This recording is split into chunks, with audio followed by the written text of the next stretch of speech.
Yang keempat, membaca Al-Quran dengan penuh kesungguhan. Ini tentunya teman-teman sekalian saya akan pilih poin-poin pentingnya karena menjelang asar ya. Banyak membaca Al-Quran. Bulan Ramadan adalah bulan Al-Quran. Kita semua dianjurkan agar memperbanyak membaca Al-Quran pada bulan ini. Di antara keadaan salafus saleh adalah selalu menyibukkan diri dengan hal-hal yang berkaitan dengan Al-Quran. Mulai dari membaca, mempelajari dan mentadabburi. Tadabburi artinya mengetahui kandungan hukum-hukumnya. Malaikat Jibril alaihissalam memperdengarkan Al-Quran kepada Rasulullah SAW pada bulan Ramadan. Uthman bin Affan radhiyallahu anhu mengkhatam Al-Quran setiap hari pada bulan Ramadan.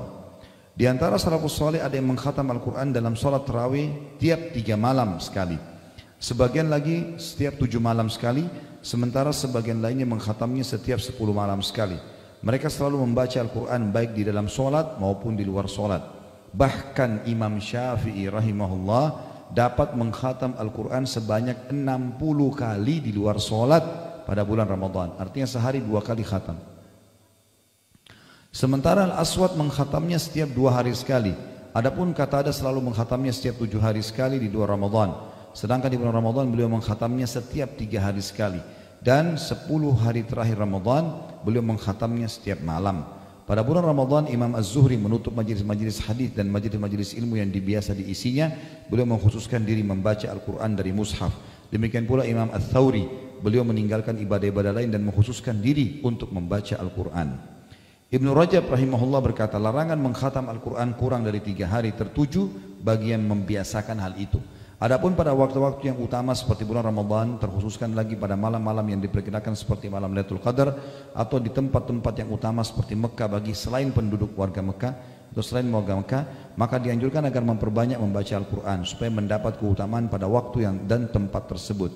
Inilah pendapat Imam Ahmad, Ishaq dan juga ulama lain. Demikian yang dapat kita saksikan dari kebiasaan mereka sebagaimana yang telah kita sebutkan tadinya. Kemudian tentu ini, maaf saya langkahi poin ini, masalah menangis tak kala membaca Al-Quran. Ini juga termasuk anjuran ya. Tentu ini dengan cara membaca dan mengerti artinya. Dengan mengerti artinya. Saya angkat satu riwayat saja di sini. Kita lihat dalam Sahih Bukhari dikatakan Abdullah bin Mas'ud radhiyallahu anhu bahwasanya ia berkata Rasulullah SAW bersabda, bacalah Al-Quran untukku. Aku berkata, apakah aku membaca untuk anda ya Rasulullah? Sementara ia diturunkan kepada anda. Rasulullah SAW bersabda, aku senang mendengarkan dari orang lain. Maka aku pun, kata Abdullah bin Mas'ud, membaca untuk Nabi SAW surah An-Nisa hingga sampailah pada firman Allah yang berbunyi, A'udzu billahi minasyaitonir rajim, fa kaifa idza ji'na min kulli ummatin bi syahidin wa ji'na bika 'ala haula'i syahida.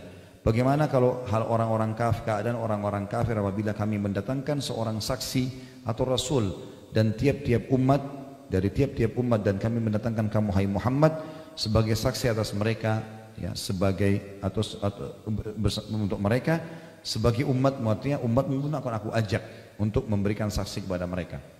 Lalu beliau berkata, Nabi SAW berkata kepada Abdullah bin Mas'ud, hasbuka, cukuplah, sampai sini selesai bacaannya. Aku menoleh ke beliau, ternyata kedua mata beliau meneteskan air mata.